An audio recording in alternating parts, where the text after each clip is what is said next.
જય શ્રી કૃષ્ણ. દિવાળીની ખૂબ ખૂબ શુભકામનાઓ. ફરી સેટ મારા શ્યામધની સિરીઝ. ગઈ વખતે આપણે ભારતના બંધારણના પ્રશ્નોની ચર્ચા કરી હતી. આ વખતે ઇતિહાસ પર મોસ્ટ આઈએમપી 25 પ્રશ્નો કે જે દરેક પરીક્ષામાં આપણે લાગુ પડે.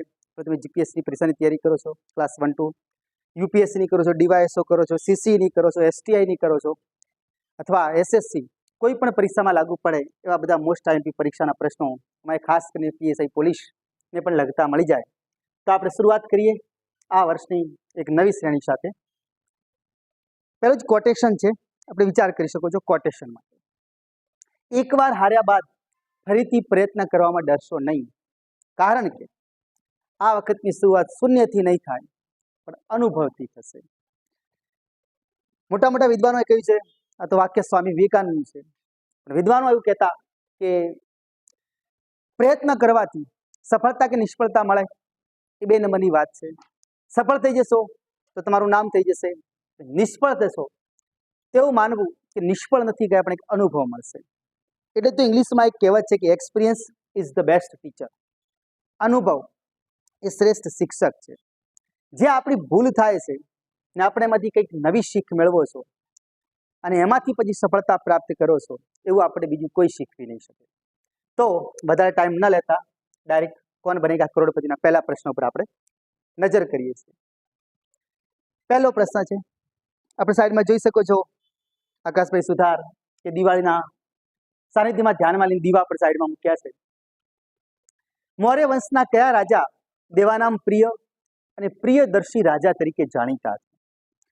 તો આપણે જાણી શકો છો કે આવું સૌથી વધારે કોના માટે વપરાતું હતું કે દેવાનામ પ્રિય, જે દેવાઓને પ્રિય છે, પ્રિયદર્શી છે. તો એક યાદ રાખવું, ચંદ્રગુપ્ત છે ને તો બૌદ્ધ ધર્મના સ્થાપક છે. જવાબ આપણું આ નથી, ધ્યાન કરવું. આ બૌદ્ધ ધર્મના સ્થાપક છે. સોરી, બૌદ્ધ નહીં, મૌર્ય યુગની શરૂઆત એમણે કરી હતી. સોરી, મૌર્ય યુગની શરૂઆત એમણે કરી હતી. મૌર્ય યુગના સ્થાપક કહેવાય. બૌદ્ધ ધર્મના સ્થાપક તો ભગવાન બુદ્ધ હતા. આ આપણે યાદ રાખવું. તો મૌર્ય યુગના સ્થાપક ચંદ્રગુપ્ત મૌર્ય હતા. મૌર્ય વંશ કો મૌર્ય યુગ એમનાથી ચાલુ થાય છે. બિંદુસાર એ ચંદ્રગુપ્તના પુત્ર હોય છે, એમના પુત્ર છે. ને અશોકના પિતા છે બિંદુસાર. આ ખાસ આપણે યાદ રાખવું. ચંદ્રગુપ્ત મૌર્યથી જે સ્ટાર્ટ થયેલું વંશ વેલું, એમના પિતા બિંદુસાર, બિંદુસારના પિતા ચંદ્રગુપ્ત અને બિંદુસારના સંતાન એટલે સમ્રાટ અશોક. અશોકે 14 શિલાલેખ લખ્યા. એમાં એમને આ ઉપાધિ આપેલી છે કે દેવાનામ પ્રિય, દેવાઓને પ્રિય છે અને પ્રિયદર્શી છે, લોકોના ચાહનાવાળા છે, એટલે સૌથી લોકપ્રિય.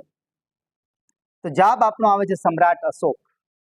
અશોક માટે કહેવાય છે કે પોતાના 99 ભાઈઓને હત્યા કરીને પોતે રાજા બને છે અને કલિંગના યુદ્ધથી એમના જીવનમાં એક પરિવર્તન આવે છે. શરૂઆતમાં આપણે માની શકો છો ચંદ્રગુપ્ત જૈન ધર્મ અપનાવ્યો હતો, જ્યારે અશોક શરૂઆતમાં શૈવ ધર્મ અપનાવે છે, પણ નિગ્રોધ જોડેથી દીક્ષા લીધા પછી અશોકે બૌદ્ધ ધર્મ અપનાવ્યો હતો.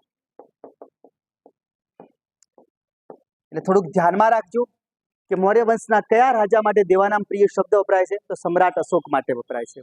ત્રણેય વચ્ચેનો સંબંધ બતાવ્યો. ચંદ્રગુપ્ત મૌર્ય વંશના સ્થાપક હતા અને એમના સંતાન એટલે બિંદુસાર, બિંદુસારના છોકરા એટલે સંતાન એટલે સમ્રાટ અશોક. તો હવે આપણે ત્યાં બિંબિસાર કોણ હતા? તો બિંબિસાર છે ને હર્યક વંશમાં આવે છે. હર્યક વંશના સ્થાપક બિંબિસારને ગણવામાં આવે છે. તો આ હતી પહેલા પ્રશ્નની માહિતી. નેક્સ્ટ પ્રશ્ન છે, નીચેનામાંથી ગુપ્ત વંશના અંતિમ શાસક કોને ગણવામાં આવે છે? અંતિમ શાસક કોણ હતા ગુપ્ત વંશના? તો આપણે જાણી શકો છો કે ભારતના ઇતિહાસમાં પ્રાચીન ભારતનો સુવર્ણ યુગ કોણ ગણાય છે? તો ગુપ્ત યુગ કહેવાય છે, ગુપ્ત વંશ કહેવાય છે. આ ખાસ યાદ રાખજો કે પ્રાચીન ભારતનો સુવર્ણ યુગ,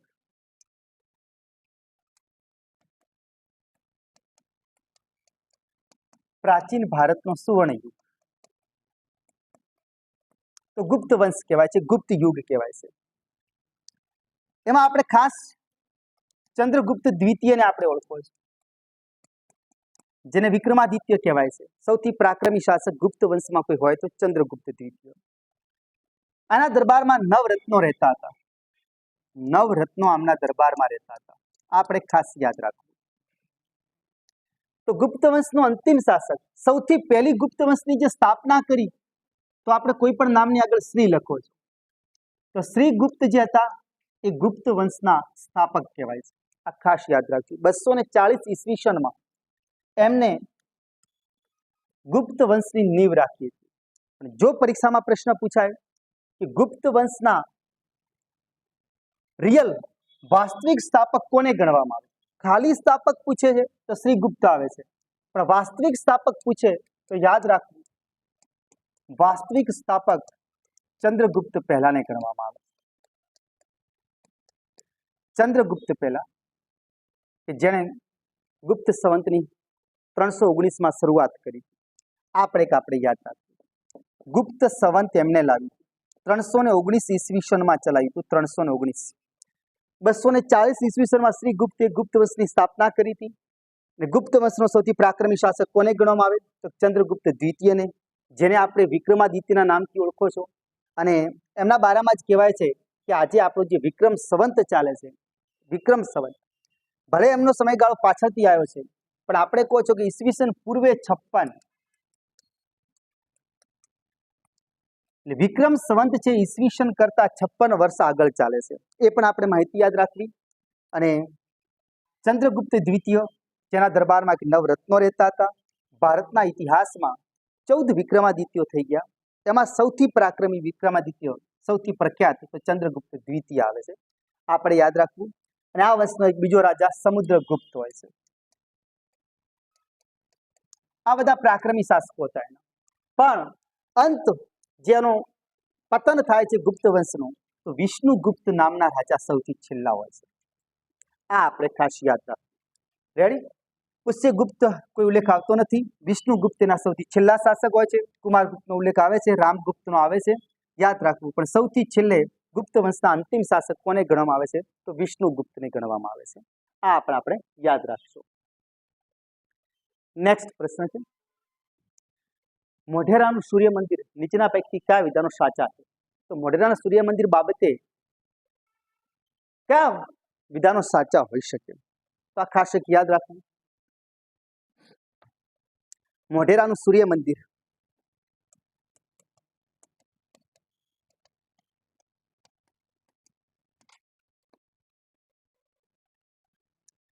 જે ગુજરાતમાં પુષ્પાવતી નદીના કિનારે આવેલું છે. યાદ રાખવું. કઈ નદી? તો પુષ્પાવતી. સૂર્યના સૌથી પહેલા કિરણ, ગુજરાતમાં સૂર્યોદય સૌથી પહેલું દાહોદમાં થાય છે. આ યાદ રાખવું. પણ સૌથી પહેલા કિરણ ક્યાં પડે છે સૂર્યના? તો ઉગતા સૂરજના પહેલા કિરણો છે સૂર્ય મંદિરમાં પડે છે, મોઢેરામાં. કોણે બંધાવ્યું હતું? તો 1026 ઈસવીસનમાં ભીમદેવ પ્રથમે બંધાવ્યું હતું. ભીમદેવ પ્રથમ.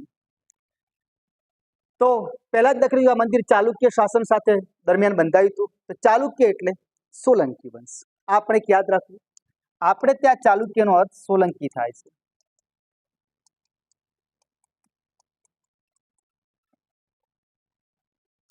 જે આપણે જાણો છો કે 700 થી 1200 નો જે સમયગાળો છે રાજપૂત યુગનો છે. હર્ષવર્ધનના અવસાન પછી ભારતમાં કોઈ મહાન શાસક ના દેખાય એટલે એક વશિષ્ઠ મુનિ નામના ઋષિ માઉન્ટ આબુ, કે જ્યાં આબુ ઉપર અર્બુદા માતાની એક શક્તિપીઠ છે, એ આબુમાં જઈને અર્બુદા માતાના મંદિરે એક યજ્ઞ કરે છે. એ યજ્ઞના અંતે 4 રાજપૂત શાસકો એમાંથી પેદા થાય છે અને એમણે ભારતની રક્ષા કરી 500 વર્ષ સુધી. એમાં એક ચાલુક્ય હતા. આ ખાસ યાદ રાખો. આ અગ્નિમાંથી પેદા થયેલા છે. ચાલુક્યને ગુજરાતમાં નામ સોલંકી મળ્યું છે. એટલે ચાલુક્ય શાસન દરમિયાન જ્યાં બંધાયું એટલે આપણે સોલંકી શાસન જ ગણવામાં આવે છે. એટલે પહેલું વિધાન સાચું છે. બીજું વિધાન છે કે નાગર શૈલીમાં બનેલું છે. તો ભારતની અંદર ઇન્ડો ઈરાની શૈલી જે કહેવાય, ઇન્ડો ઈરાની શૈલી, આપણે ત્યાં ઇન્ડો ઈરાની શૈલીને નાગર શૈલી જ કહેવામાં આવે. ખાસ યાદ રાખવું. દક્ષિણ ભારતની કોઈ પણ મંદિરની શૈલી કે તો દ્રવિડ શૈલી આવે છે. આપણે ત્યાં ઉપર જે છે પશ્ચિમ તો યાદ રાખવું નાગર શૈલી અથવા એને ઇન્ડો ઈરાની શૈલી પણ કહેવાય, બે શૈલીનું મિશ્રણ છે. આ મંદિરનું સૌથી પહેલું નાશ મોહમ્મદ ગઝનવી કરે છે. આપણે યાદ રાખવું 1027માં જ્યારે ફરી બંધાવવામાં આવી, 1026માં મંદિરનું નિર્માણ થયું હતું, એ જ વર્ષે એટલે કે 1026માં જ કોણે તોડી પાડ્યું? તો મોહમ્મદ ગઝનવી તોડી પાડે છે. અને 1027માં ફરી આ મંદિર પથ્થરથી બનાવવામાં આવે છે. બે વ્યક્તિ આ મંદિરનું પતન કર્યું હતું, યાદ રાખજો. એક મોહમ્મદ ગઝનવી અને બીજા આવે છે અલાઉદ્દીન ખિલજી. અલાઉદ્દીન ખિલજીએ પણ આ મંદિરનું પતન કર્યું હતું, નાશ કર્યું હતું એવું કહેવામાં આવે છે. તો આપણે યાદ રાખવું, મોઢેરાનું સૂર્ય મંદિર કોણે બંધાવ્યું? તો કે ભીમદેવ પહેલાએ, જેને બાણાવાળી ભીમ આપણે કહો છો. સોલંકી વંશનો શાસક હતો. ચાલુક્ય શાસન એને જ કહેવાય છે, જે આપણે કહો છો કે પ્રતિહાર, ચાલુક્ય, જે ચૌહાણ, આ બધા વંશ જે નીકળ્યા હતા, આ ચાર જે વંશો નીકળ્યા, ચાર વંશોની જે સ્થાપના એમણે કરી, બધા અગ્નિમાંથી પેદા થયેલા હતા. આ પણ આપણે યાદ રાખવું. પરમાર કહો છો, ચાલુક્ય કહો છો, પ્રતિહાર આજે પઢિયારના નામથી ઓળખાય છે, અને ચૌહાણ, પૃથ્વીરાજ ચૌહાણ જેવા નામ આપણે સાંભળ્યા છે. તો આ બધી જ બાબતો મોઢેરા સાથે, મતલબ કે બંને વિધાનો સાચા છે. સી વિકલ્પ એનો જવાબ બનશે. આ ખાસ યાદ રાખવું કે મોઢેરા સૂર્ય મંદિર બાબતે બંને વિધાનો સાચા છે. ચોથો પ્રશ્ન છે, સિંધુ ખીણની સભ્યતા ની સંસ્કૃતિની સંદર્ભમાં કયા વિધાનો સાચા છે? મુદ્રાની અંદર વપરાયેલ લિપિ પ્રાકૃત જણાય છે. લિપિ ડાબેથી જમણે લખાતી હતી. મુદ્રાનો ઉપયોગ આધ્યાત્મિક હેતુ માટે તાવીજ તરીકે થતો હતો. તો અહીં આપણે જાણી શકો છો, એક તો કે હડપ્પન સંસ્કૃતિમાં કોઈ લિપિ હતી જ નહીં. ત્યાં કઈ લિપિ હતી? સાંકેતિક લિપિ હતી. આ ખાસ એક યાદ રાખો, ત્યાં તો સાંકેતિક લિપિ હતી, બરાબર. એટલે આવી શકે જ નહીં કે પ્રાકૃત જણા, એટલે પહેલું વિધાન તો ગલત થઈ ગયું. ત્યાં તો સાંકેતિક લિપિ હજુ સુધી ઉકેલી શકાય નથી કે એમના અક્ષર શું હતા. બીજું, લિપિ ડાબેથી જમણે લખાયેલી જોવા મળે છે. આ પણ તદ્દન ખોટું છે. ત્યાં ડાબેથી જમણે ની સાંકેતિક લિપિ એવું માનવામાં આવે છે કે જમણેથી ડાબે લખાતી હશે, એવું માનવામાં આવે છે. પહેલો અને બીજો વિધાન ખોટા થઈ ગયા. મુદ્રા એટલે પૈસાની વાત છે. મુદ્રાનો ઉપયોગ આધ્યાત્મિક હેતુ માટે તાવીજ તરીકે થતો હતો. તો આપણે જેને આજે પૈસો કહો છો, તો પહેલાના સમયમાં હડપ્પન સંસ્કૃતિ વખતે પૈસો કોઈ પણ છોકરાને નજર ન લાગે, એના પર કોઈ બુરી નજર ના પડે, એક તાવીજ તરીકે કરીને પૈસો એના ગળામાં પહેરાવવામાં આવતો હતો. તો હોઈ શકે કે જે આપણે આજે પૈસા તરીકે વાપરો છો, એ મુદ્રાનો ઉપયોગ આધ્યાત્મિક હેતુ માટે તાવીજ તરીકે થતો હતો. તાવીજ મળ્યા છે. ત્રીજું વિધાન એક સાચું છે, પહેલો બીજો ખોટો છે. તો ચાર વિકલ્પો આપણી સમક્ષ આપેલા છે. તો કયા વિધાનો સાચા? તો ફક્ત ત્રીજું સાચું છે. આવું આપણે કહી શકો છો. સાંકેતિક લિપિથી હજુ સુધી લિપિને આપણે ઓળખી શક્યા નથી. આ પણ બાબતો આપણે આ રીતે યાદ રાખવી. નેક્સ્ટ 5 નંબરનો પ્રશ્ન છે, ભગવાન બુદ્ધે તેમનો અંતિમ સમય ક્યાં પસાર કર્યો હતો? તો આ બધા જે સ્થળો છે ભગવાન બુદ્ધ સાથે ક્યાંક ને ક્યાંક સંકળાયેલા છે. ભગવાન બુદ્ધ બૌદ્ધ ધર્મના સ્થાપક હતા. બૌદ્ધ ધર્મમાં એક જ મહાન તહેવાર છે, વૈશાખ સુદ પૂનમ. વૈશાખ સુદ પૂનમ બૌદ્ધ ધર્મનો સૌથી મહાન તહેવાર કહી શકાય, પર્વ કહી શકાય. કારણ કે ભગવાન બુદ્ધ સાથે સંકળાયેલી ત્રણ ઘટના આ જ દિવસે થઈ. ભગવાન બુદ્ધનો જન્મ તો વૈશાખ સુદ પૂનમ, જ્ઞાનની પ્રાપ્તિ થઈ તો પણ વૈશાખ સુદ પૂનમ, અને છેલ્લે પરિનિર્વાણ થાય છે, નિર્વાણ થાય છે. તો આ ત્રણ ઘટના છે વૈશાખ સુદ પૂનમ સાથે સંકળાયેલી. ભગવાન બુદ્ધ ઈસવીસન પૂર્વે, ઈસુનો જન્મ થયો એના પહેલા વિદ્વાનોનું માનવું છે 566માં આવ્યા છે. કેટલાકનું માનવું છે 563માં આવ્યા છે. 563 માને છે એ, 566 માને છે. 563 માને છે એ લોકો 483માં એમનું અવસાન કરાવે છે. 566 માને 486માં એમનું નિર્વાણ કરાવે છે. 80 વર્ષ પોતે ભારતમાં રહે છે. ભગવાન બુદ્ધ સાથે મેન સંકળાયેલું સ્થળ લુંબિની, જે આજે નેપાળમાં છે. જ્યાં ભગવાન બુદ્ધનો જન્મ થયો એ પહેલું સ્થળ હતું લુંબિની, નેપાળમાં છે, કે જ્યાં એમનો જન્મ થયો હતો. આ ખાસ એક યાદ રાખવું. બોધિ ગયા, જ્યાંથી બોધ પ્રાપ્ત થયો. જ્ઞાન પ્રાપ્તિ ભગવાનને થઈ, ભગવાન બુદ્ધને, એ જ્ઞાન પ્રાપ્તિ ભગવાન બુદ્ધને બોધિ ગયામાં થઈ, જે બિહારમાં છે. રાજગૃહ બૌદ્ધ ધર્મની પહેલી બેઠક, 4 સંગીની એટલે બેઠક સભા, બૌદ્ધ ધર્મની પહેલી સભા ક્યાં ભરાઈ? તો રાજગૃહમાં ભરાઈ. આ બધા સ્થળો વિશે વાકેફ રહેવું. કયો સ્થળ શું બતાવે છે? તો બૌદ્ધ ધર્મની પહેલી બેઠક કે સભા મળી રાજગૃહમાં મળી. રાજગૃહમાં જેવું કહેવાય છે કે સૌ પ્રથમ વખત ભગવાન બુદ્ધને મારવા માટે ષડયંત્ર ગોઠવવામાં આવ્યું, એમની હત્યા કરવા માટે. દેવદત્ત નામના રાજા હોય છે, એ દેવદત્ત નામના રાજા ભગવાન બુદ્ધની હત્યા માટે કાવતરું ઘડે છે એવું કહેવાય છે. તો રાજગૃહમાં બૌદ્ધ ધર્મની પહેલી સભા ભરાઈ હતી. આપણે યાદ રાખવું, બોધી ગયા જ્યાં જ્ઞાનની પ્રાપ્તિ થઈ હતી, ભગવાન બુદ્ધને જે જ્ઞાનની પ્રાપ્તિ થઈ એને જ સંબોધિની કહેવાય છે. આ પ્રક્રિયા કઈ? તો સંબોધિની. સારનાથ ભગવાન બુદ્ધે જે પોતાનો પ્રથમ ઉપદેશ આપ્યો, ઘણી વખત પૂછાઈ ગયેલો પ્રશ્ન, ભગવાન બુદ્ધે પ્રથમ ઉપદેશ જે આપ્યો એ સારનાથમાં આપ્યો હતો, જેને ધર્મચક્ર પ્રવર્તન કહેવાય છે. ધર્મચક્ર પ્રવર્તન. ભગવાન બુદ્ધનો પ્રથમ ઉપદેશ કયા નામથી ઓળખાય? તો ધર્મચક્ર પ્રવર્તન.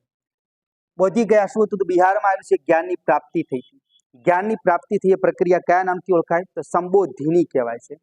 અને કુશીનગર આ છેલ્લું સ્થળ કે જ્યાં ભગવાન બુદ્ધે પોતાના પ્રાણ છોડ્યા હતા, મહાપરિનિર્વાણ કહેવાય અથવા નિર્વાણ કહેવાય છે. કુશીનારા પણ કહેવાય છે. આ આપણે યાદ રાખવું, ઉત્તર પ્રદેશની અંદર જોવા મળે છે. તો આ બધા જ સ્થળો સાથે ભગવાન બુદ્ધ ના ઘોડાનું નામ કંથક હતું. આપણે યાદ રાખવું, આ ઘણી વખત પરીક્ષામાં પૂછાતું હોય છે. બરોબર. તો આ ભગવાન બુદ્ધ વિશેની માહિતી બધા સમયો. લુંબિની આવી ગયું. એક વૈશાલી આવે છે, વૈશાલી. તો વૈશાલીમાં બૌદ્ધ ધર્મની બીજી સભા ભરાઈ હતી. બીજી બેઠક કેમ? તો બીજી સભા અહીં ભરાઈ હતી. અને ભગવાન બુદ્ધ 4 મહિના જે ચોમાસું છેલ્લી વખત કરે છે ને, એ છેલ્લું ચોમાસું વૈશાલીમાં કર્યું હતું. વર્ષા ઉપરથી વૈશાલી યાદ રાખજો, વર્ષા માસ. છેલ્લો ચોમાસું 4 મહિના જે રોકાયા હતા એ વૈશાલીમાં રોકાયા હતા. એના પછી કુશીનારા જતા રહે છે, જ્યાં એમનું નિર્વાણ થાય છે. તો ભગવાન બુદ્ધ સાથે સંકળાયેલા જેટલા બી સ્થળો છે હવે આપણે ફટાફટ કહી શકો છો. નેક્સ્ટ છે, નીચેનામાંથી કયા ખગોળશાસ્ત્રીએ દર્શાવ્યું હતું કે પૃથ્વી ગોળ છે અને તે પોતાની ધરી પર ભ્રમણ કરે છે? આર્યભટ્ટ, બ્રહ્મગુપ્ત, વરાહમિહિર કે એમાંથી એક પણ નહીં. પૃથ્વી ગોળ છે.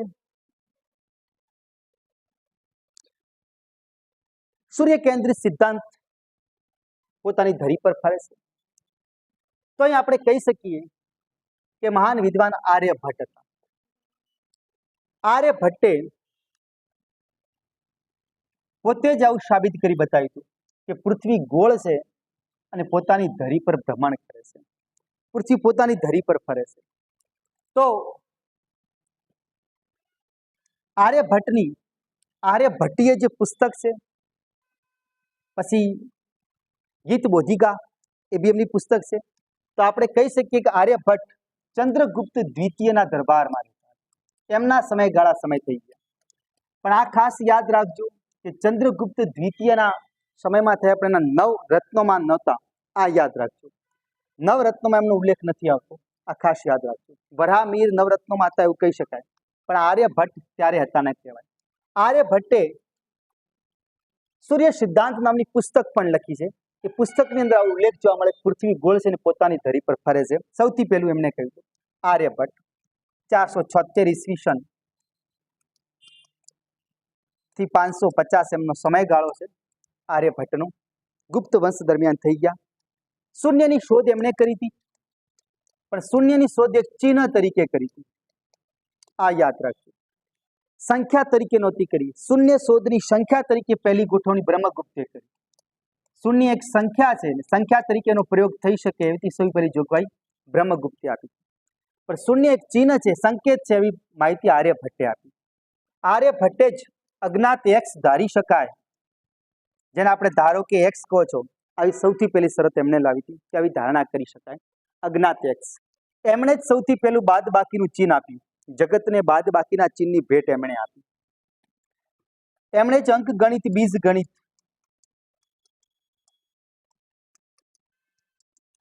પછી 14 માર્ચને આપણે આજે પાય દિવસ તરીકે ઉજવો છો, 14 માર્ચને, કારણ કે પાયની કિંમત 3.14 થાય. કોમ્પ્યુટરમાં મહિનો પહેલા લખાય, તારીખ પછી આવે, તો 14 માર્ચ પાય દિવસ તરીકે ઉજવાય છે. તો પાયની કિંમત, પાયની શોધ એમણે કરી હતી, આ યાદ રાખજો. આર્યભટ્ટે પાયની શોધ કરી. ત્રિકોણમિતિનો જે કોઠો હોય છે, તો ત્રિકોણમિતિનો કોઠો પણ એમને સૌથી પહેલો આપ્યો. આપણે ત્રિકોણમિતિનો કોઠો એમને આપ્યો. તો ત્રિકોણનું ક્ષેત્રફળ શોધવાનું સૂત્ર આર્યભટ્ટે આપ્યું છે. મહાન ખગોળશાસ્ત્રી હતા અને પોતે ગણિત શાસ્ત્રના પિતા કહેવાય છે. આ પણ એક યાદ રાખજો, ગણિત શાસ્ત્રના પિતા. આ બધી જ આર્યભટ્ટની દેન છે જગતને, આ ખાસ યાદ રાખવું. તો આ તો આપણું જવાબ આર્યભટ્ટ. 7 નંબરનો પ્રશ્ન છે. જૈન ધર્મ વિશે નીચેનામાંથી કયા વિધાનો સાચા છે? ચંદ્રગુપ્ત મૌર્યના કારણે જૈન ધર્મનો પ્રચાર કર્ણાટકમાં થયો. મગધના રાજા અશોકને કારણે જૈન ધર્મનો પ્રચાર ગુજરાતમાં થયો. કલિંગના રાજા ખારવેલને કારણે જૈન ધર્મનો પ્રચાર ઓડિશામાં થયો. તો આપણે જોઈ શકો છો કે ચંદ્રગુપ્ત મૌર્ય, તો ચંદ્રગુપ્ત મૌર્ય ભદ્રબાહુપાથી જે વિદ્યા શીખે છે ને જ્ઞાન પ્રાપ્ત કરે છે એટલે જૈન ધર્મ અપનાવે છે.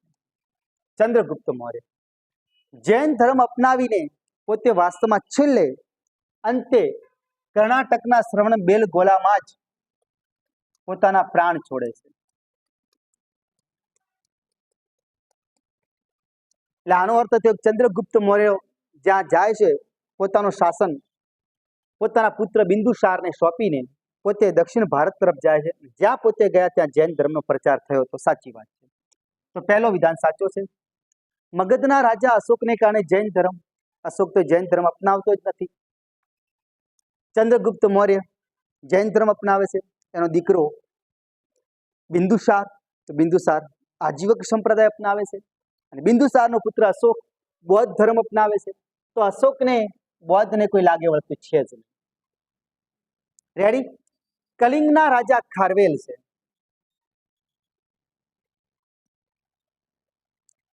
કલિંગના રાજા ખારવેલ, તો આપણે જાણો છો કે ખારવેલનો એક અભિલેખ પણ ફેમસ છે, પ્રખ્યાત છે. કલિંગ ક્યાં આવ્યું? તો આજના ઓરિસ્સાને પહેલા કલિંગ કહેવાતું હતું. તો કલિંગમાં જૈન ધર્મનો પ્રચાર કલિંગના રાજા ખારવેલના કારણે થાય છે. તો સાચું વિધાન છે. પણ બૌદ્ધ ધર્મની વાત હોત તો અશોકનું નામ આવત, બાકી આવે નહીં. આ ખાસ યાદ રાખવું. તો કલિંગના રાજા ખારવેલના કારણે જૈન ધર્મનો પ્રચાર. ખારવેલ કયા વંશનો શાસક હતો? તો ચેદી વંશનો શાસક હતો. આ ખાસ યાદ રાખવું. ખારવેલ કલિંગમાં કયું વંશ હતું? તો ચેદી વંશ હતું. ચેદી વંશનો શાસક હોય છે ખારવેલ. આપણે યાદ રાખવું. ખારવેલનો કયો અભિલેખ પ્રખ્યાત છે? તો ખારવેલનો હાથી ગુંફા અભિલેખ પ્રખ્યાત છે. હાથી ગુંફા અભિલેખ કોનો? તો ખારવેલનો. શેના માટે ફેમસ છે? તો હાથી ગુંફા અભિલેખ જે છે, અત્યારે તમે જોજો ભારતમાં વસ્તી ગણતરી થાય છે તો પહેલી વખત વસ્તી ગણતરીનો કોઈ જગ્યા ઉલ્લેખ મળે તો આમાં મળે છે. પહેલી વખત વસ્તી ગણતરીનો ઉલ્લેખ ખારવેલના હાથી ગુંફા અભિલેખમાં જ પહેલી વખત ભારત વર્ષ શબ્દ જોવા મળે છે. પહેલી વખત ભારત વર્ષ શબ્દ ક્યાં જોવા મળે છે? તો ખારવેલના હાથી ગુંફા અભિલેખમાં જોવા મળે. અને પહેલી વખત વસ્તી ગણતરીનો ઉલ્લેખ પણ જો કોઈ જગ્યાએ જોવા મળે તો ખારવેલના હાથી ગુંફા અભિલેખમાં જોવા મળે છે. એટલે આનો અર્થ થયો કે પહેલો અને ત્રીજો વિધાન સાચા છે, બીજો વિધાન ગલત છે. સી વિકલ્પ આપનો જવાબ બનશે. ધ્યાન રાખજો, સી વિકલ્પ. નેક્સ્ટ પ્રશ્ન છે 8 નંબર. ગુર્જર પ્રતિહાર વંશના સૌથી શક્તિશાળી મિહાર ભોજ કયા ધર્મના ઉપાસક હતા? ગુર્જર પ્રતિહાર વંશ. તો આપણે હમણાં જ વાત કરી કે યજ્ઞ કુંડમાંથી 4 વિદ્વાનો, 4 વ્યક્તિઓ, મહાન સમ્રાટો જે પેદા થયા એ અગ્નિકુંડમાં. 4 વ્યક્તિઓએ 4 ભારતના 4 ખૂણા પકડીને ભારતની રક્ષા કરી. એક ચૌહાણ, એક પ્રતિહાર, પ્રતિહાર એટલે આજના પઢિયાર, ચાલુક્ય એટલે આજના સોલંકી, અને એક આવે છે પરમાર. ભોજ પરમાર તમે નામ સાંભળ્યું છે. ચૌહાણ. તો ગુર્જર પ્રતિહાર વંશ, ગુર્જર શબ્દનો સૌથી પહેલો ઉલ્લેખ કઈ જગ્યાએ જોવા મળે? ગુર્જર તો બાણભટ્ટની હર્ષચરિત પુસ્તકમાં જોવા મળે છે ગુર્જર શબ્દનો ઉલ્લેખ. વિસ્તારના આધારે એમની આગળ નામ લાગતું ગુર્જર પ્રતિહાર. અને ગુર્જર પ્રતિહાર વંશના સૌથી શક્તિશાળી રાજા કોણ? તો કે મિહિર ભોજ હતા, જેમણે કયો ધર્મ અપનાવ્યો હતો? તો વિષ્ણુ ધર્મ અપનાવ્યો હતો. એટલે એમને આદિ વરહા ને આદિ વર્ષા નામની ઉપાધિઓ ધારણ કરી હતી. આ પણ એક યાદ રાખજો. મિહિર ભોજ ગુર્જર પ્રતિહાર વંશના સમ્રાટ હતા. એમણે આદિ વરા અને આદિ વર્ષા નામની ઉપાધિ ધારણ કરી હતી અને વિષ્ણુ ધર્મ અપનાવ્યો હતો. એ વિષ્ણુ ધર્મના ઉપાસક હતા, ખાસ યાદ રાખજો. નેક્સ્ટ પ્રશ્ન છે આપણો, સમ્રાટ ચંદ્રગુપ્ત, જેને વિક્રમાદિત્યના નામથી ઓળખો છો, આના દ્વારા બંધાયેલા ધાતુનો વિજય સ્તંભ અત્યારે ક્યાં આવેલો છે? તો યાદ રાખવું, આપણે હમણાં મીર ભોજની વાત કરી તો મીર ભોજે પોતાની રાજધાની કનોજને બનાવી, કનોજને, બરાબર. દિલ્હી જે છે તો આજે બી કહેવાય છે કે સમ્રાટ ચંદ્રગુપ્ત વિક્રમાદિત્ય દ્વારા બંધાયેલો ધાતુનો વિજય સ્તંભ ક્યાં આવેલો છે? તો દિલ્હીમાં આવેલો છે. એના માટે આપણે કહો છો કે કઈ લોખંડનો પ્રયોગ થયો છે કે હજુ સુધી કોઈ કાટ નથી લાગતો. લોહ સ્તંભ છે આપણો, વિજય સ્તંભ જે છે એ દિલ્હીમાં બંધાયેલો છે, ધ્યાન રાખજો. કનોજ માટે કોણ ફેમસ? તો કનોજ માટે એક હર્ષવર્ધન ફેમસ છે. હર્ષવર્ધને પોતાની રાજધાની કનોજ બનાવી હતી, મિહિર ભોજે પોતાની રાજધાની કનોજ બનાવી હતી. અને સારનાથમાં શું છે? તો સારનાથમાં અશોકનો શિલાસ્તંભ છે. અશોકનો શિલાલેખ કહેવાય, અશોકનો શિલાલેખ કે શિલાસ્તંભ. ને આપણે કહો છો સારનાથમાં જે 4 સિંહની મુદ્રાવાળી જે પ્રતીક છે, આપણો ભારતનો રાષ્ટ્રીય ચિહ્ન છે. આ પણ યાદ રાખજો. નાલંદા એક યુનિવર્સિટી છે, વિશ્વવિદ્યાલય છે. પણ આપણો પ્રશ્ન તો સમ્રાટ ચંદ્રગુપ્ત વિક્રમાદિત્ય બંધાય ધાતુનો વિજય સ્તંભ ક્યાં આવેલો છે? તો દિલ્હીમાં આવેલો છે, યાદ રાખવું. નેક્સ્ટ પ્રશ્ન છે, સિકંદર અને પોરસ, પોરસને પૂર્વ પણ, જેનો પૂર્વનો શાસક કહેવાય છે, એના વચ્ચે યુદ્ધ થયું હતું. યુદ્ધ કયા નામથી ઓળખાય છે? તો આપણે ખાસ યાદ રાખવું, ઇતિહાસના પાનામાં લખાયેલું છે, સિકંદર મેસેડોનિયાનો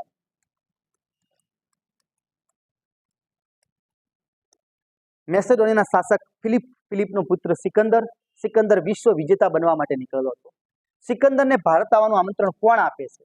તો ભારત આવવાનું આમંત્રણ આંભી આપે. આંભી નામનો જે રાજા હોય છે એ સિકંદરને ભારતમાં કોના ડરથી આપે છે? તો પોરસને હરાવવા માટે આપે. પોરસની હાઈટ ઊંચી હોય છે, સિકંદરની હાઈટ નીચી હોય છે. આ બંને વચ્ચે જે યુદ્ધ ખેલાયું હતું, જેને ઝેલમનું યુદ્ધ કહેવાય છે. પુરાણોમાં ઝેલમ નદી માટે હાઇડેસ્પીજ શબ્દ વાપરેલો છે. હાઇડેસ્પીજ. કોઈક જગ્યા આવું લખેલું હોય ને તો જોઈ લેવું ખાસ, કે ઝેલમનું યુદ્ધ જે ઝેલમ નદીના કિનારે ખેલાયું, ઝેલમને નદીને પુરાણોમાં હાઇડેસ્પીજ કહ્યું છે. તો હાઇડેસ્પીજનું પણ યુદ્ધ ઘણી વખત કહેવાય છે.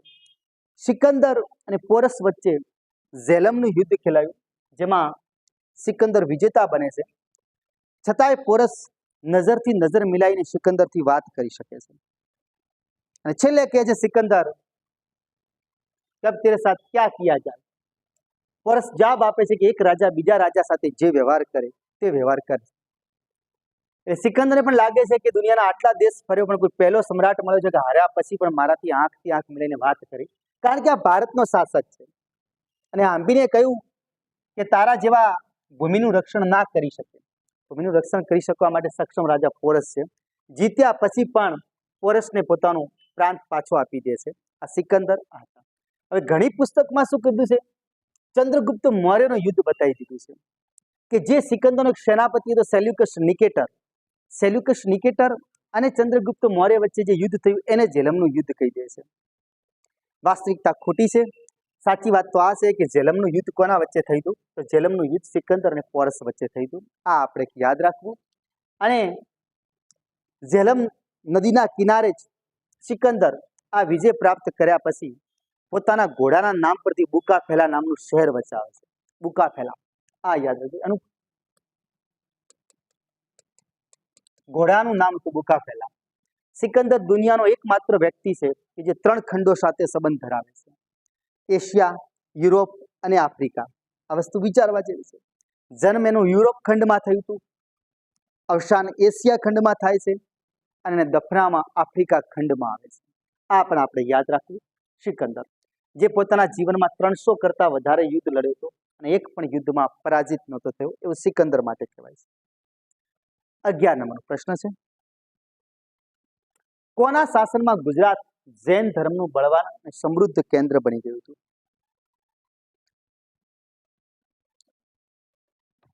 જૈન ધર્મ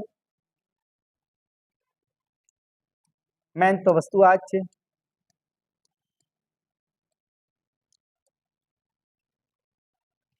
જૈન ધર્મમાં 24 તીર્થકર થઈ ગયા. તીર્થકરનો અર્થ થાય છે પવિત્ર કરનાર, કે જે પવિત્ર કરે છે. સૌથી પહેલી સ્થાપના એમની ઋષભદેવે કરી. પણ જૈન ધર્મ નામ આપ્યું હતું મહાવીર સ્વામી. કેમ આપ્યું? પોતે પોતાની ઇન્દ્રિયો પર વિજેતા પ્રાપ્ત થયા, વિજય પ્રાપ્ત કર્યો, એટલે જીન કહેવાયા. એટલે જીનમાંથી અપભ્રંશ થઈને એક શબ્દ આવ્યો જૈન. એટલે જૈન ધર્મની સ્થાપના ઋષભદેવે કરી, પણ વાસ્તવિક સ્થાપક મહાવીર સ્વામી. અથવા તમને પૂછે કે જૈન ધર્મ નામ કોણે આપ્યું, તો આ આપણે યાદ રાખવું કે જૈન ધર્મ નામ મહાવીર સ્વામી આપ્યું. મહાવીર સ્વામી 24માં અને છેલ્લા તીર્થકર હોય છે. 24th, આ યાદ રાખવું. 24માં તીર્થકર કોણ હોય છે? તો મહાવીર સ્વામી છે. પ્રથમ તીર્થકર કોણ? તો ઋષભદેવ હોય છે. આ આપણે યાદ રાખવું. જૈન ધર્મનો પ્રચાર પ્રસાર ખૂબ થયો. તો પહેલા જ વાત કરી, જૈન ધર્મનો પ્રસાર ચંદ્રગુપ્ત મૌર્ય આમણે ખાસું કર્યું, દક્ષિણ ભારત સુધી લઈ ગયા હતા. તો અહીં તો કીધું છે ગુજરાતની વાત કરી કે ગુજરાતમાં જૈન ધર્મનું બળવાન અને સમૃદ્ધ કેન્દ્ર કોના સમય બન્યું? તો સોલંકી વંશ. સોલંકી વંશમાં આપણે બે મહાન રાજા જાણો છો, એક સિદ્ધરાજ જયસિંહ અને બીજા હતા કુમારપાળ. કુમારપાળને જ ગુજરાતનો અશોક કહેવાય છે. કે જેમ બૌદ્ધ ધર્મનો સૌથી વધારે વિકાસ ભારતની અંદર, બૌદ્ધ ધર્મનો સૌથી વધારે વિકાસ જો કોઈએ કર્યો છે તો સમ્રાટ અશોકે કર્યો છે. એટલે મેન્સની પરીક્ષામાં પ્રશ્ન પણ પૂછાય છે કે બૌદ્ધ ધર્મના અભ્યુદયમાં જેવી કામગીરી સમ્રાટ અશોકની છે, એવી જ જૈન ધર્મના અભ્યુદયમાં કામગીરી અશોકના પૌત્ર સાંપ્રતીની છે. સાંપ્રતી. તો ભારતમાંથી ગુજરાતમાં સાંપ્રતીના સમયમાં એમ કહેવાય છે કે ગુજરાતમાં જૈન ધર્મનો ખૂબ બળો ફેલાવો થયો. પણ સૌથી સમૃદ્ધ ક્યારે બન્યું? તો સમૃદ્ધ બને છે સોલંકી યુગમાં, જેને આપણે ચાલુક્ય વંશ કહો છો. કારણ કે બે મહાન રાજા, એક સિદ્ધરાજ જયસિંહ અને એક કુમારપાળ, આ બે વ્યક્તિઓ એવા હતા કે જેમણે ગુજરાતની અંદર જૈન ધર્મને મુખ્ય કેન્દ્ર બનાવી દીધું. તો સોલંકી યુગ. નેક્સ્ટ પ્રશ્ન છે, પ્રતિવર્ષ ઉત્તરાર્ધ મહોત્સવ કયા સ્થળે મનાવવામાં આવે છે? તો આપણે હમણાં જ વાત કરી હતી ઉત્તરાર્ધ. ઉત્તરાર્ધ એક શબ્દ આવે છે ઉત્તરાયણ, જેને આપણે મકર સંક્રાંતિ કહો છો. પૃથ્વી ગોળ છે, વચ્ચે વિષુવવૃત્ત આવેલું છે, જેને 0 અંશ અક્ષાંશ પણ કહેવાય. ઉપર નીચે, ઉપર કર્ક વૃત્ત છે, નીચે મકર વૃત્ત છે. તો આપણે જોઈ શકો છો કે સૂર્ય આમ ઉપર નીચે જે ગતિ કરે છે, ઉપર જાય નીચે જાય છે. તો એનો અર્થ એ થયો કે સૂર્ય ઉત્તર તરફ હોય છે ત્યારે આપણે ત્યાં ઉનાળો હોય છે, અને પછી આ ધીરે ધીરે દક્ષિણાયન તરફ જતો હોય છે. એટલે કે એનો મતલબ એ થયો કે ધીરે ધીરે ત્યાં ખસવાની કોશિશ કરે છે, મકર તરફ સંક્રાંતિ કરે છે. એટલે ઉત્તરાયણ આપણે કહો છો 14 જાન્યુઆરી. 14 જાન્યુઆરીથી આ ધીરે ધીરે ઉપર ચડવાની કોશિશ કરે મકર સંક્રાંતિ. એટલે આપણે ત્યાં સૂરજ આપણાથી દૂર હતો, એ મકરમાંથી નીકળીને ધીરે ધીરે આપણે ત્યાં આવે છે, કર્કમાં આવે છે. એટલે આપણે ઉનાળાની શરૂઆત થવાની શરૂઆત થાય છે. બરાબર. આ પોઈન્ટ ઉપરથી ઉત્તરાયણ, મકર સંક્રાંતિ અને ઉત્તરાર્ધ મહોત્સવ ગુજરાતમાં મોઢેરાના સૂર્ય મંદિરમાં ઉજવાય છે. કઈ સાલથી ઉજવાય છે? તો 1992થી ઉજવાય છે. ખાસ યાદ રાખો, ગુજરાતમાં ઉત્તરાર્ધ મહોત્સવ જાન્યુઆરી મહિનાના ત્રીજા વીકમાં, જાન્યુઆરી મહિનાના ત્રીજા અઠવાડિયામાં. કોણ ઉજવે છે? તો ગુજરાત સરકાર ઉજવે છે. સાંસ્કૃતિક મંત્રાલય હોય છે, એમના દ્વારા ઉજવવામાં આવે છે ઉત્તરાર્ધ મહોત્સવ. આ આપણે યાદ રાખવું ખાસ. આપણો જે ભાગ પડે છે વિષુવવૃત્તથી ઉપરનો ભાગ જે કહેવાય ઉત્તર ગોળાર્ધ કહેવાય, નીચેનો દક્ષિણ ગોળાર્ધ કહેવાય. આપણે ત્યાં ઉત્તર ગોળાર્ધમાં સૌથી ટૂંકામાં ટૂંકો દિવસ કયો? તો ટૂંકામાં ટૂંકો દિવસ આપણે 22 ડિસેમ્બર કહો છો. આપણે ત્યાં સૌથી મોટામાં મોટો દિવસ, લાંબામાં લાંબો દિવસ 21 જૂન કહો છો. આ પણ આપણે યાદ રાખવું, લાંબામાં લાંબો દિવસ. બરાબર. આનાથી વિરુદ્ધ દક્ષિણમાં થાય છે. દક્ષિણ ગોળાર્ધમાં સૌથી ટૂંકામાં ટૂંકો દિવસ કયો? તો 21 જૂન. ને દક્ષિણ ગોળાર્ધમાં સૌથી લાંબામાં લાંબો દિવસ કયો? તો 22 ડિસેમ્બર. આ પણ એક આપણે યાદ રાખવું. નેક્સ્ટ પ્રશ્ન છે, નીચેના વિધાનોમાંથી કયું વિધાન સત્ય છે? તો શૃંગ ઉજ્જૈન સાથે સંબંધિત હતા. શૃંગ વંશના અંતિમ શાસક દેવભૂતિની હત્યા કરી વાસુદેવે કણવ વંશની સ્થાપના કરી હતી. કર્ણે લખી દઉં, કણવ આવે, કણવ વંશ આવે, યાદ રાખજો.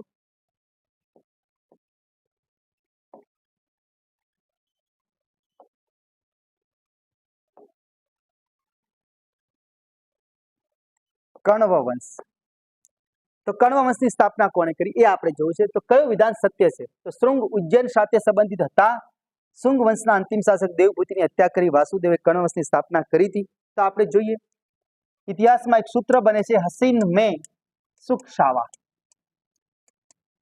આ ખાસ યાદ રાખો, હસીન મેં સુખ શાવા.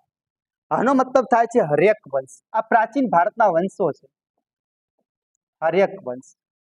સનો મતલબ થાય શિશુ નાગ વંશ. નનો મતલબ થાય નંદ વંશ. મનો મતલબ થાય મૌર્ય વંશ. આ બધા ક્રમ પ્રમાણે છે. સ ઉપરથી વળી શુંગ વંશ, ક ઉપરથી કણવ વંશ, અને સાવા એટલે સાતવાહન, સાતવાહન વંશ. હર્યક વંશની સ્થાપના બિંબિસારે કરી હતી. હર્યક વંશ સૌથી પહેલો વંશ ભારતમાં જેનો ઇતિહાસ માહિતી મળે તો બિંબિસારે કરી.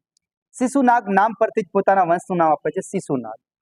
નંદ વંશની સ્થાપના મહાપદ્માનંદે કરી હતી, મહાપદ્મા. મૌર્ય વંશની સ્થાપના આપણે હમણાં જ ભણ્યા, ચંદ્રગુપ્ત મૌર્ય કરી. શુંગ વંશ જેને આપણે કહો છો પુષ્યમિત્ર શુંગ, આ જે વાત આવી શુંગ ઉજ્જૈન સાથે સંબંધિત શુંગ વંશના અંતિમ શાસક. તો શુંગ વંશના અંતિમ શાસક દેવભૂતિ હતા. અને દેવભૂતિની હત્યા કોણ કરે છે? તો વાસુદેવ કરે છે. અને કણવ વંશની સ્થાપના થાય છે. આ યાદ રાખવું. દરેકનો કુદરતનો નિયમ છે, દગા કિસી કા સગા નહીં, કર દેખો મેરે ભાઈ. મૌર્ય વંશના જે છેલ્લા શાસક હતા, તો મૌર્ય વંશના છેલ્લા શાસક હતા બૃહદ્રથ. બૃહદ્રથની હત્યા એમનો જ સેનાપતિ કોણ કરે છે? તો પુષ્યમિત્ર શુંગ કરે છે. બૃહદ્રથની હત્યા કરીને મૌર્ય વંશનું પતન કરીને શુંગ વંશની સ્થાપના પુષ્યમિત્ર શુંગે કરી. તો એ જ નિયમ થયો કુદરતનો.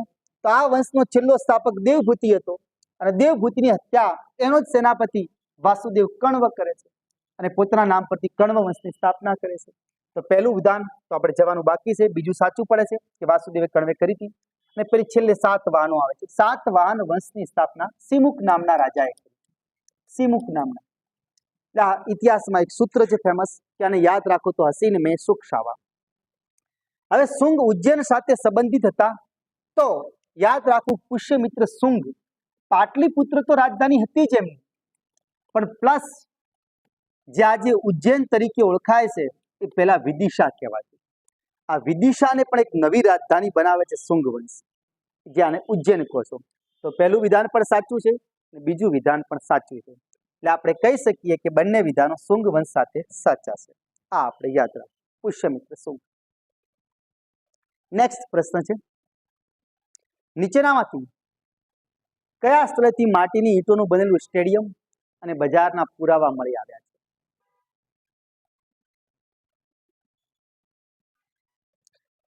તો આપણે ખાસ યાદ રાખવું. લાખા બાવળ ગુજરાતનું છે. લાખા બાવળ ગુજરાતમાં આવેલું સ્થળ છે. કુંતાસી પણ ગુજરાતમાં છે, મોરબીમાં. હડપ્પન સંસ્કૃતિમાં ભારતમાં સૌથી વધારે વસ્તી જોવા મળી, તો વસ્તીની દ્રષ્ટિએ સૌથી મોટો ભારતનો સ્થળ આ છે, મોરબીમાં છે. યાદ રાખજો, ઘણીવાર પરીક્ષામાં પૂછાયેલું છે. કુંતાસી મોરબીમાં આવેલું છે. અને વસ્તીની દ્રષ્ટિએ સૌથી વધારે વસ્તી ક્યાં હતી હડપ્પન સંસ્કૃતિમાં ભારતમાં? તો કુંતાસીમાં હતી. કુંતાસી વસ્તીની દ્રષ્ટિએ. રાખી ગઢી, તો રાખી ગઢી ભારતમાં વિસ્તારની દ્રષ્ટિએ સૌથી મોટું સ્થળ છે. વિસ્તારની દ્રષ્ટિએ, વિસ્તારની દ્રષ્ટિએ સૌથી મોટો સ્થળ કયો છે? તો રાખી ગઢી છે. બનાવાલી, તો બનાવાલીનું ઉપનામ છે અમીરોની નગરી. હડપ્પન સંસ્કૃતિમાં બધા ઉપનામ મળેલા છે. અમીરોની નગરી કોણ કહેવાય? તો બનાવાલી કહેવાય છે, હરિયાણામાં આવેલું છે. જ્યારે કાલીબંગા છે ને ગરીબોની નગરી કહેવાય. કાલીબંગા ગરીબોની નગરી કહેવાય.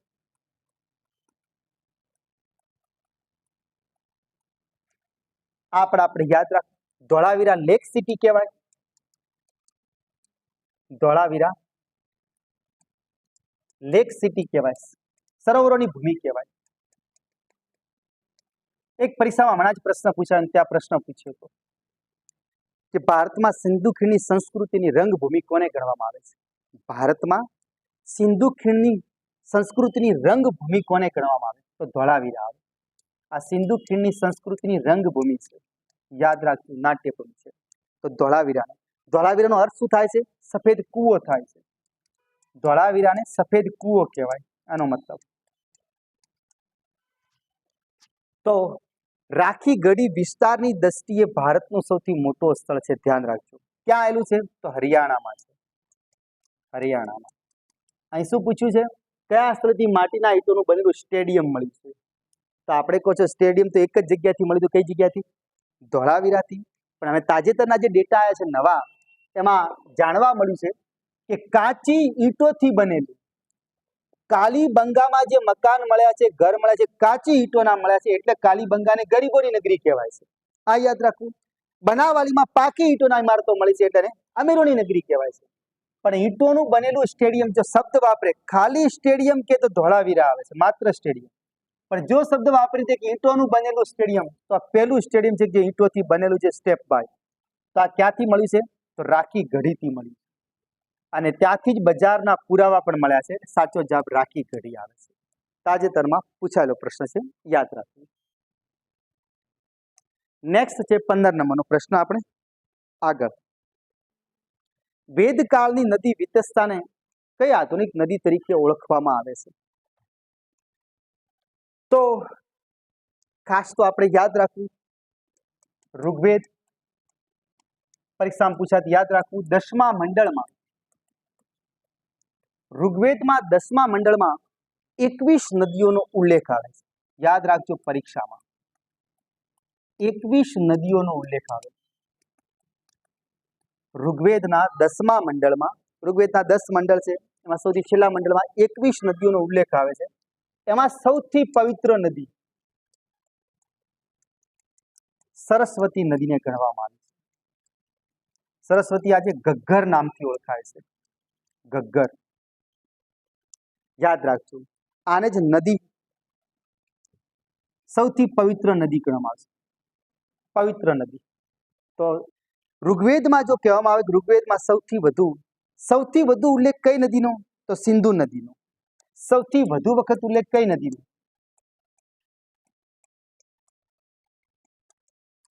તો સિંધુ નદીનો. આ આપણે ખાસ યાદ રાખવું. સૌથી પવિત્ર નદી કઈ? તો સરસ્વતી, જેને આજે ઘગ્ગર કહો છો. ગંગા નદીનો ઉલ્લેખ માત્ર એક જ વખત છે, યાદ રાખજો, માત્ર એક વખત. તો હવે વાત કરી કે નદીઓના પ્રાચીન નામ અલગ હતા અને આજે નામ અલગ છે દરેકના. તો વેદકાળની નદી વિતસ્તા, તો ઝેલમને પેલા વિતસ્તા કહેવાતું, યાદ રાખવું. સતલજને સતુદ્રી કહેવાતું, સતુદ્રી. બિયાસને બિપાસા કહેવાતું. રાવીને પર્યુષણી નદી કહેવાતી, પર્યુષણી નદી. આપણે યાદ રાખવું. તો આ બધા નદીઓના અલગ અલગ નામ છે. અશ્કિની કે તો ચિનાબ આવે, અશ્કિની નદી. તો આજે આપણે જેને ચિનાબ કહો છો એ પેલા અશ્કિની નદી તરીકે ઓળખાતી, આપણે યાદ રાખવું. તો 21 નદીઓનો ઉલ્લેખ 10મા મંડળમાં જોવા મળે. સૌથી પવિત્ર નદી સરસ્વતી છે. સૌથી વધુ વખત ઉલ્લેખ સિંધુ નદીનો છે. ગંગાનો ઉલ્લેખ માત્ર એક જ વખત છે. આપણે યાદ રાખવું. યમુના નદીનો ઉલ્લેખ 3 વખત જોવા મળે.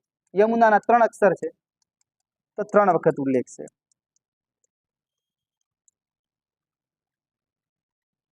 તો આ બધી માહિતી આપણી નદીઓની છે. 16 નંબરનો પ્રશ્ન છે, અષ્ટાંગ માર્ગ અને થેરા ગાથા કયા ધર્મ સાથે સંબંધિત છે?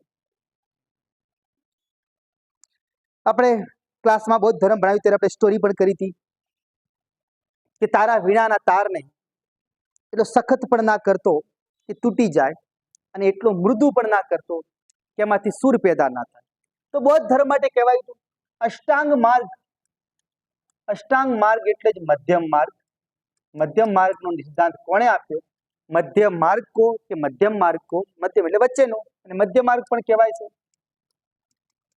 8 સિદ્ધાંતો કોણે આપ્યા હતા? તો ભગવાન બુદ્ધે આપ્યા હતા. અષ્ટાંગ માર્ગ.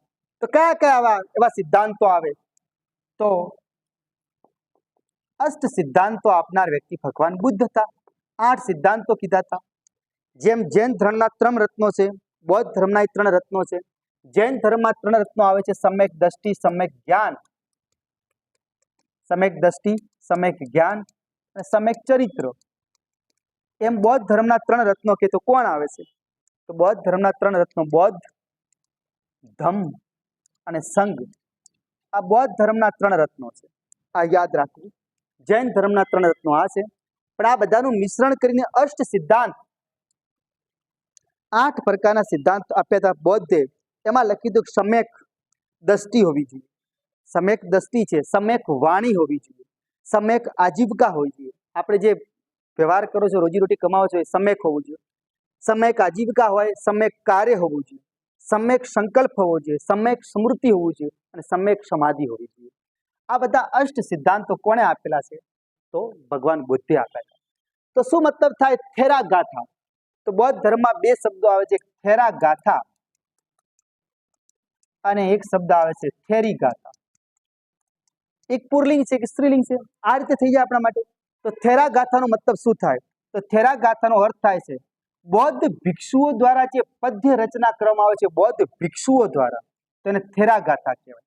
થેરી ગાથા તો બૌદ્ધ ભિક્ષુણીઓ દ્વારા જે પદ્ય રચના કરવામાં આવે છે, થેરી ગાથા કહેવાય. તો આ બધું બૌદ્ધ ધર્મ સાથે સંકળાયેલું છે, આપણે કહી શકીએ છીએ.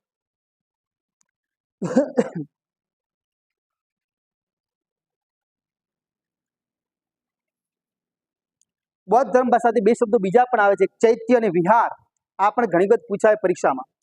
બૌદ્ધ ધર્મ સાથે ચૈત્ય શબ્દ જો કહે તો ચૈત્ય શું છે?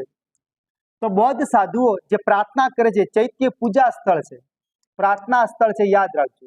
અને વિહાર છે એ એમનું સોસાયટી છે, રહેવાનું સ્થળ છે. આ પણ યાદ રાખજો. આ ઘણી વાર પૂછાતું હોય છે અષ્ટાંગમાં. આગળનું છે સડ દર્શન. સડનો મતલબ 6 થાય છે. 6 પ્રકારના દર્શનની વાત, અને 6 પ્રકારના દર્શનના યોગ્ય રીતે એમના રચયિતાને ગોઠવો. કોણે આ સિદ્ધાંત આપ્યા હતા? તો આપણે જાણી શકો છો કે તરત આપણા મગજમાં નિયમ આવ્યો, યોગ તો કોણે આપ્યો? બાબા રામદેવ? તો ના, બાબા રામદેવ નહીં આપ્યો. પતંજલિ ઋષિ યોગ તો આપ્યો. તો યોગ તો લાવ્યો તો પતંજલિ ઋષિ. યોગ એટલે જોડવું, આપણી આત્માને પરમાત્મા સાથે જોડો. અને જગતને ન્યાય કોણે આપ્યો? તો તમે જોઈ શકો છો મહર્ષિ ગૌતમ. વૈશેષિક વિશિષ્ટ શું હોઈ શકે? એક આપણે નહીં કહેતા ગોડ પાર્ટિકલ, એક અદ્ભુત દેવી કણ, તો આ વિશેષતા છે. તો વૈશેષિકે કણ ઉપરથી કણાદ આપી. સંખ્યા ગણવાની શરૂઆત કોણે કરી? તો કપિલ ઋષિએ ગણી. સાંખ્ય કપિલે આપ્યું. તો અહીં તો લખેલા સડ દર્શન, અહીં તો 4 આયા. તો 2 કયા બાકી રહ્યા? તો બીજો 2 બાકી રહે છે, એક પૂર્વ મીમાંસા. આ 5મું દર્શન છે. એક આવે છે ઉત્તર મીમાંસા. પૂર્વ મીમાંસા મહર્ષિ જૈમિની આપે છે. જૈમિની.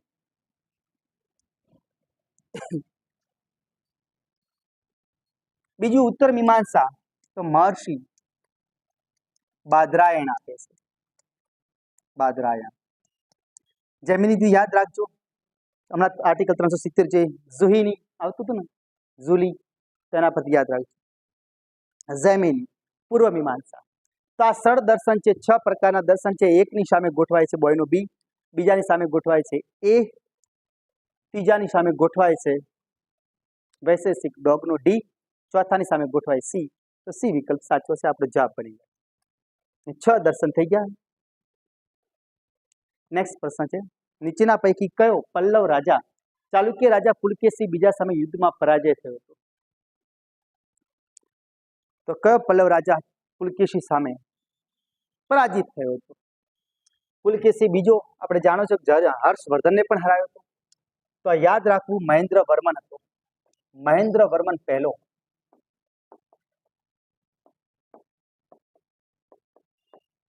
આ જ વ્યક્તિ મહાન ચિત્રકાર હોય છે, મહાન સંગીત શાસ્ત્રી હોય છે,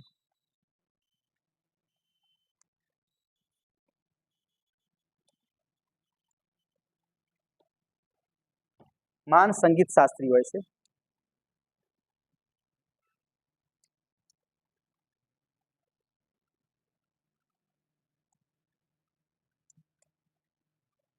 સંગીત યોગ્ય લખો તોય ચાલે. ચિત્રકાર હોય છે ને કવિ હોય છે. કોણ? તો મહેન્દ્રવર્મન પ્રથમ. આ પલ્લવ રાજા ચાલુક્ય રાજા કહેવાય, જે હાર્યો પુલકેશી બીજાને. આ હારના કારણે એને સ્પેશિયલ વેંગીનો પ્રદેશ પણ આપી દેવો પડ્યો હતો. ધ્યાન રાખજો, આને હારવાના કારણે કયો પ્રદેશ આપી દેવો હતો? વેંગીનો પ્રદેશ આપી દેવો પડ્યો હતો. કયો પલ્લવ રાજા ચાલુક્ય રાજા પુલકેશી બીજા સામે હારે? તો મહેન્દ્રવર્મન પહેલો, જે શું હતો? મહાન ચિત્રકાર હતો, સંગીત યોગ્ય હતો, મહાન કવિ પણ હતો.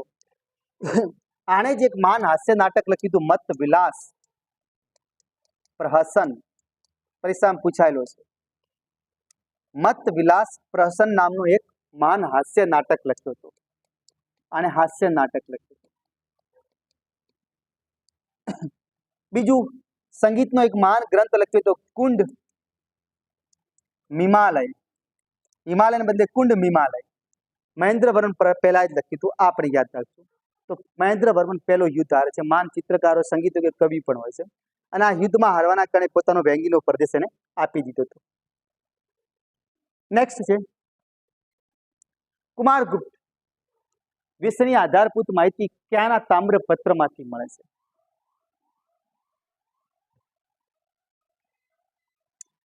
તો આપણા જુનાગઢમાં ગિરનાર કેમ? તો સ્કંદગુપ્ત આવે. સ્કંદગુપ્ત, ગુપ્ત વંશનો મહાન શાસકમાં સ્કંદગુપ્ત પણ આવે છે, છેલ્લો પરાક્રમી રાજા. તો ગિરનારના અભિલેખમાંથી માહિતી સ્કંદગુપ્તથી મળે છે. પણ મધ્યપ્રદેશની અંદર આવ્યું છે ભિલસા. મધ્યપ્રદેશ, ભિલસાનું જે તામ્રપત્ર છે તેમાંથી કુમારગુપ્તની વિશિષ્ટ માહિતી મળે છે. વિશિષ્ટ માહિતી. કુમારગુપ્તને શક્રાદિત્ય કહેવાય છે, આપણે યાદ રાખજો, શક્રાદિત્ય. કુમારગુપ્તના સમયમાં જ સૌથી વધારે અભિલેખ મળ્યા છે. કયા ગુપ્ત શાસકોના સમયમાં સૌથી વધારે અભિલેખ મળ્યા? તો કોના? કુમારગુપ્તના. 18 અભિલેખો મળ્યા હતા. સૌથી વધારે અભિલેખો કોના મળ્યા છે? તો કુમારગુપ્તના મળ્યા છે. આપણે યાદ રાખજો, શક્રાદિત્ય. નાના સમયનો જ કહેવાય છે કે મથુરાનો જે સ્તંભ લેખ છે, મથુરા સ્તંભ લેખ, આ પહેલો અભિલેખ છે જેમાં તિથિનો ઉલ્લેખ છે.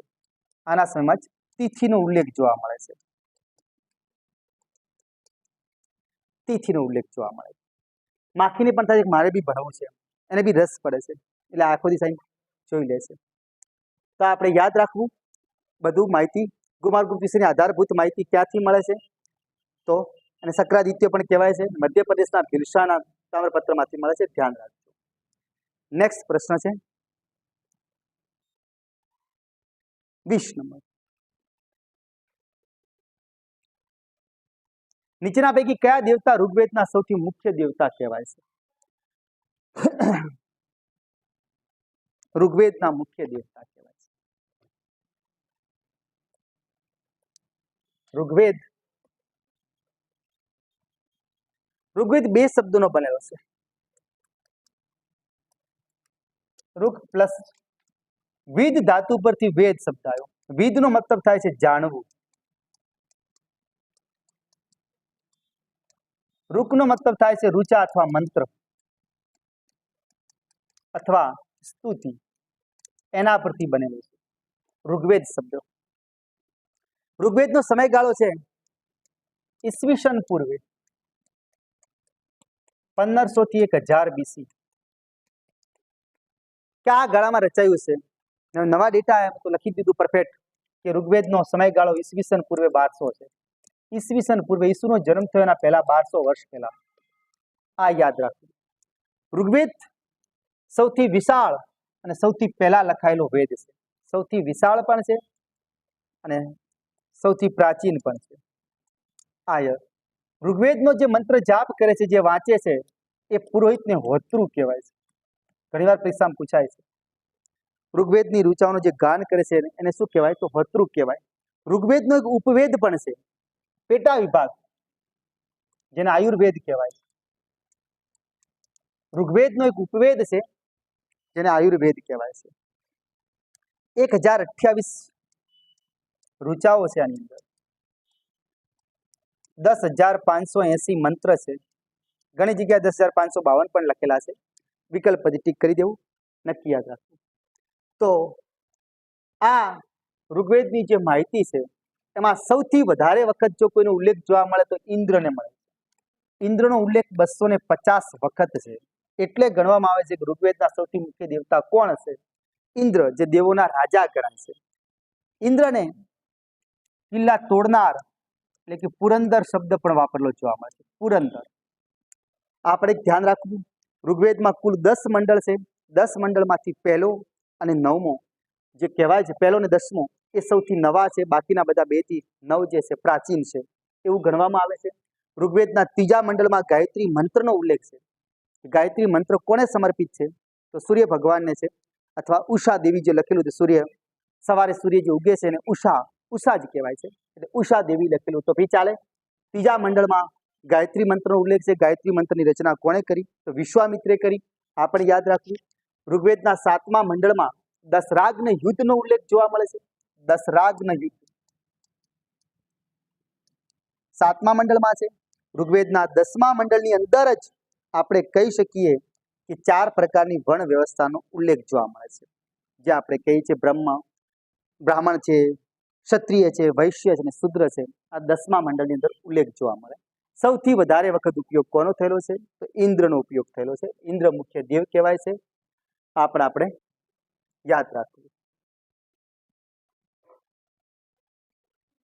નેક્સ્ટ પ્રશ્ન છે, દક્ષિણ ગુજરાતમાં સિંધુ ખીણની સંસ્કૃતિની વસાહતો પ્રકાશમાં આવી હોય તેવા સ્થળો કયા છે? દક્ષિણ ગુજરાતમાં પાઘા તળાવ, મહેગામ, તેલોદ, આ 3 સ્થળ છે ને તાજેતરની લેટેસ્ટ માહિતી પ્રમાણે ભરૂચની અંદર આવેલા છે. દક્ષિણ ગુજરાતની વાત કરી છે. આટકોટ દક્ષિણ ગુજરાતમાં નથી, રાજકોટમાં છે, જસદણ તાલુકામાં છે. એટલે 1, 2 અને 3 આપણા સાચા છે. લખ્યું છે કે દક્ષિણ ગુજરાતમાં સિંધુ ખીણની સંસ્કૃતિની વસાહતો પ્રકાશમાં આવી હોય તેવા સ્થળો કયા છે? તો પાઘા તળાવ છે, મહેગામ છે અને તેલોદ છે. 3 ભરૂચમાં જોવા મળે છે. એટલે 3 શબ્દો યાદ રાખજો પરીક્ષામાં. ચોથો આટકોટ કે છે, આટકોટ એ રાજકોટમાં આવેલું છે. પ્રકાશમાં બધા આવ્યા છે, ધ્યાન રાખજો. નેક્સ્ટ પ્રશ્ન છે 22. મૌર્યકાળના સમયમાં સંદર્ભમાં નીચેના વિધાનો ધ્યાનમાં લો. કોટોરીનું અર્થશાસ્ત્ર પ્રાકૃત ભાષામાં લખાયું હતું. મૌર્યકાળ દરમિયાન 4 વર્ણો અને 4 આશ્રમનો આદર્શ પ્રચલિત થયો હતો. સૌથી પહેલા તો કોટોરીનું અર્થશાસ્ત્ર તદ્દન ખોટું છે, પ્રાકૃત ભાષામાં નહોતું લખાયું. પ્રાકૃત ભાષા. 2 વસ્તુ ખાસ યાદ રાખો, બૌદ્ધ ધર્મ અને જૈન ધર્મ. જૈન ધર્મનું મોટા ભાગનું પ્રાકૃત ભાષામાં છે, બરાબર. બૌદ્ધ ધર્મે પોતાના બધા ઉપદેશો પાલી ભાષામાં, એ સમયના લોકોની જે બોલવાની ભાષા હતી જે વિસ્તારમાં, તો બૌદ્ધ પ્રચલિત થયો પાલી ભાષાના કારણે, જૈન ધર્મ પ્રખ્યાત થયો પ્રાકૃત ભાષાના કારણે. કોટલીએ પોતાનું અર્થશાસ્ત્ર લખ્યું ને સંસ્કૃત ભાષામાં લખ્યું, સંસ્કૃતમાં લખ્યું. કોટલીના અર્થશાસ્ત્રની અંદર જો કહી શકાય તો કોટલીના અર્થશાસ્ત્રની અંદર 180 પ્રકરણ છે. 180 પ્રકરણ. કોટલીનું અર્થશાસ્ત્ર 15 ભાગમાં લખાયેલું છે. 15 ભાગ.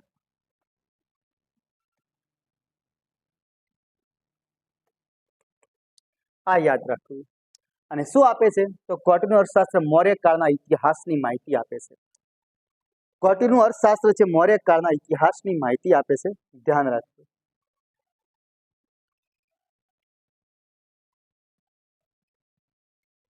મૌર્યકાળ દરમિયાન 4 વર્ણો અને 4 આશ્રમનો આદર્શ મળે છે, તો પરફેક્ટ સાચી વાત છે. મૌર્યકાળ દરમિયાન જ આ સૌથી પહેલી 4 વર્ણો અને 4 આશ્રમો પ્રકાશમાં આવ્યા, એ પણ આપણે ધ્યાનમાં રાખવું.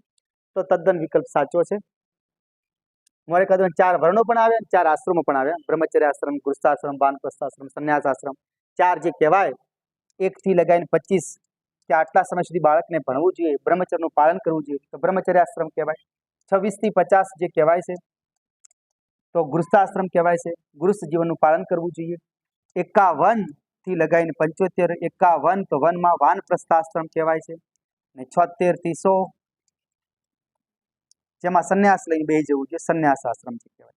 4 આશ્રમનો ઉલ્લેખ, 4 વર્ણો આપણે જાણો છો. બ્રહ્માજીના મુખમાંથી પેદા થયા એમને બ્રાહ્મણ કહેવાય છે. જેમના હસ્તની ભુજામાંથી પેદા થયા એમને ક્ષત્રિય કહેવાય છે, ઋગ્વેદ કહે છે. પગની જાંઘમાંથી પેદા થયા એને વૈશ્ય કહેવાય છે. પગની પાનીમાંથી જે બતાવ્યા એમને શૂદ્રો બતાવ્યા છે. તો માત્ર બીજો વિકલ્પ સાચો છે, ફક્ત બીજો, પહેલો ખોટો છે. 23 નંબરનો પ્રશ્ન છે, પુષ્યભૂતિ વંશના સમ્રાટ હર્ષવર્ધન તથા પુલકેશી બીજા વચ્ચેના નર્મદા ઘાટીનું યુદ્ધ કયા અભિલેખથી મળે છે? તો પુષ્યભૂતિ વંશના સમ્રાટ હતા હર્ષવર્ધન અને પુલકેશી બીજા. બાદામીના ચાલુક્ય હતા પુલકેશી બીજા. આ પુષ્યભૂતિ વંશ. આ બધાની બંનેની માહિતી, જે યુદ્ધની માહિતી મળે છે, તો નર્મદા ઘાટી, નર્મદા નદી પર યુદ્ધ લડાયું હતું એ એહોલ અભિલેખમાંથી મળે છે. યાદ રાખજો. એહોલ અભિલેખ કોણે લખ્યો હતો? એહોલ અભિલેખ એક જૈન કવિ થઈ ગયા, રવિ કીર્તિ. રવિ કીર્તિ નામના જૈન કવિએ પુલકેશી બીજાના સન્માનમાં લખ્યું હતું. એહોલ અભિલેખ આવ્યું ક્યાં? તો કર્ણાટકમાં છે. એહોલ અભિલેખ કર્ણાટકમાં છે. જૈન કવિ રવિ કીર્તિએ કોના સન્માનમાં લખ્યું હતું? તો પુલકેશી બીજાના સન્માનમાં લખ્યું હતું.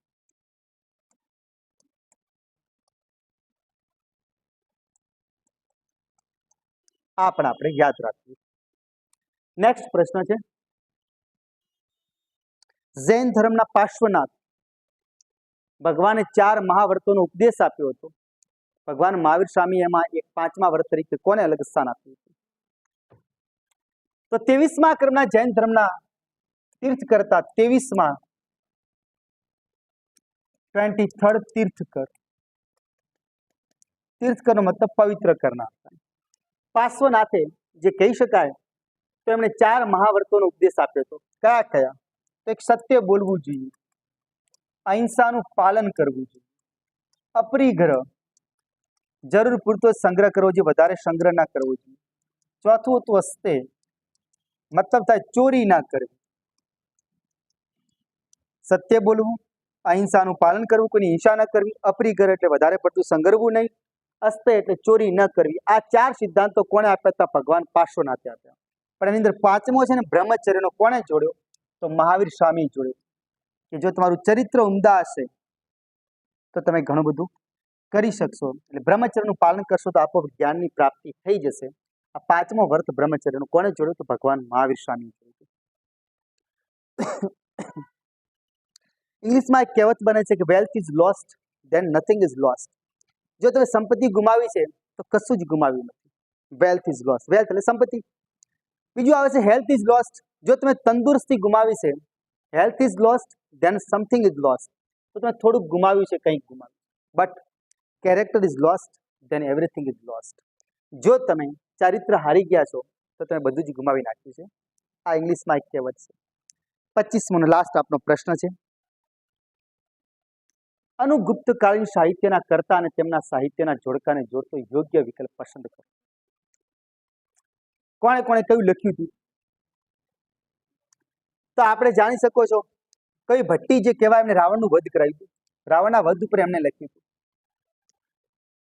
કવિ ભારવી, કવિ હર્ષ, રત્નાવલી આપણે જે સંસ્કૃતમાં ભણવામાં આવે છે 8, 9, 10માં ભણો છો તો હર્ષે રત્નાવલી લખી હતી, ભટ્ટિયા લખી હતું.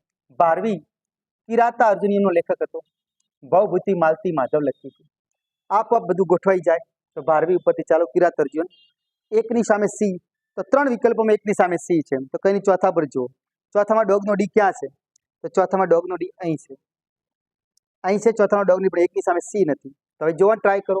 ભારવીએ શું લખ્યું હતું? તો કિરાત અર્જુન સાચું છે 2ની સામે. બી ભટ્ટીએ રત્નાવલી લખ્યું તો આ બી ખોટું છે. ભવભૂતિ તો માલતી માધવ. તો એનો મતલબ એ થયો કે આ સાચું છે. એકની સામે સી છે, 2ની સામે ડી છે. ડી છે. ભારવી કિરાતાર્જુનિયમ,